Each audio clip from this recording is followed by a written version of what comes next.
Hello বন্ধুরা, আমি Howrah station থেকে লঞ্চ স্টেপে ছ ভাড়া লঞ্চ স্টেপে ইডেন গার্ডেনের উদ্দেশ্যে বাবুঘাটে নামলাম। নেমে একটু হেঁটে গেলাম। হেঁটে দেখি প্রচুর ভিড়, শুধু একমাত্র বিরাট কোহলিকে চোখে দেখার জন্যে। এসে যখন পৌঁছালাম দেখলাম কলকাতার বাস চলে এসছে, প্লেয়াররাও সব ভেতরে চলে গেছে। বিরাট কোহলি এসছে প্র্যাকটিসে, কেকেআর এসছে, কিন্তু মনে হচ্ছে এবারে বিরাট কোহলি যেভাবে দল তৈরি করেছে আরসিবি, আমার মনে হয় এবারে আরসিবি ট্রফি নিতে পারে।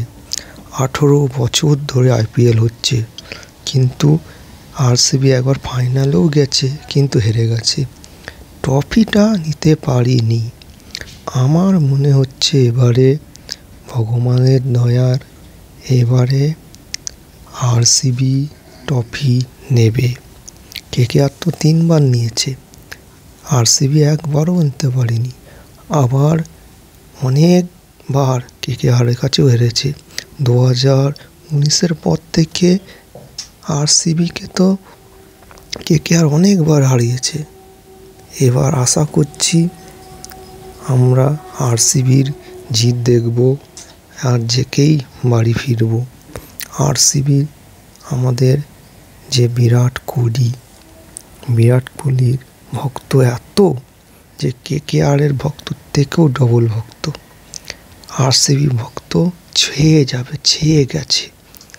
যখন আরসিবি ভার্সেস কেকেআরের ম্যাচ হচ্ছে, শুধু আরসিবির ভক্ত, আরসিবি, আর কেউ নেই আরসিবি। এবার আজিঙ্ক্য রাহানে আমার ভালো পারফরমেন্স করবে, কিন্তু কেকেআরের যত প্লেয়ার আছে, যেমন ভেঙ্কটেশ আয়ার 23 কোটি প্লেয়ার, কিচ্ছু করতে পারলো না। সুনীল নারিন তাও তবুও একটু চেষ্টা করেছে। যেমন বরুণ তো এত মার খেয়েছে, চিন্তা করতে পারে। বরুণের বল যদি না টান খায়, আর কি বলবো, মার তো খাবেই।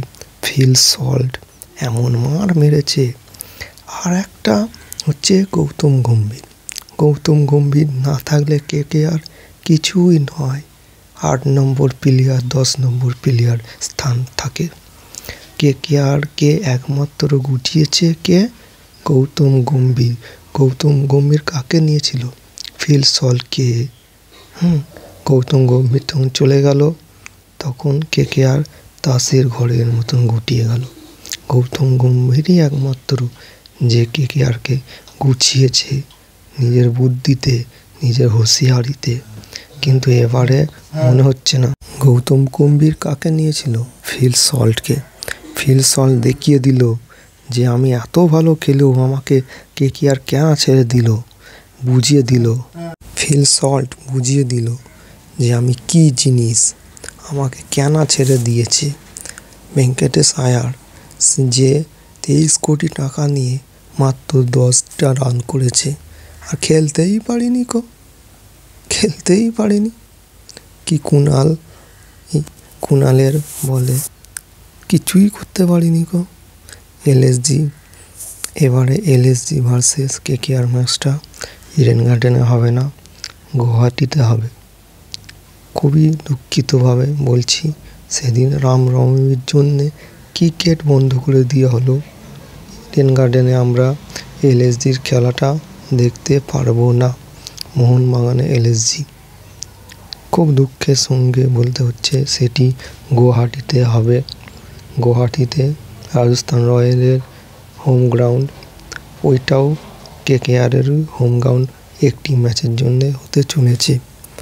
কেকেআর গুয়াহাটিতে গিয়ে খেলবে এলএসজির সঙ্গে। বন্ধুরা দেখছ বাসটা কি সুন্দর হয়েছে।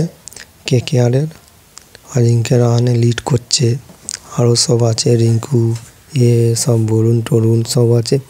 আমার দিকে একটা অবাক লাগলো যে রহমাতুল্লাহ গুরবাজের ছবি নেই কেন। বাসেও নেই, কোনো এতেও নেই। তাই কি গুরবাজকে কি খেলাবে না? গুরবাজ কিন্তু ভুলে যাবে না। গুরবাজ সেমিফাইনাল আর ফাইনাল এর আগের বছরে ভালো খেলেছিল, তাও কুইন্টার ডিকককে নিল, কিন্তু কুইন্টার ডিকক 2-3টে বলই আউট হয়ে গেল, ক্যাচ আউট দিয়ে আউট হয়ে গেল। তাহলে কি বলবে বলুন তোমরা? এর আগের বারে ফাইনালটা ভুলে গেলে হবে না। মিচেল স্টার্ক যদি না ওইভাবে আউট করতো, ওইভাবে যদি না আউট করতো, তাহলে আজকে ফাইনালে কেকেআর হারতো।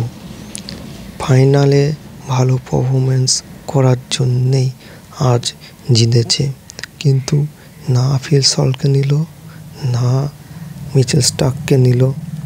মনে হচ্ছে তো অর্ধেক কেকেআরটাই বেকার টিম হয়ে গেল। এবারে কেকেআর বেকার টিম, এবার জিততে পারবে না।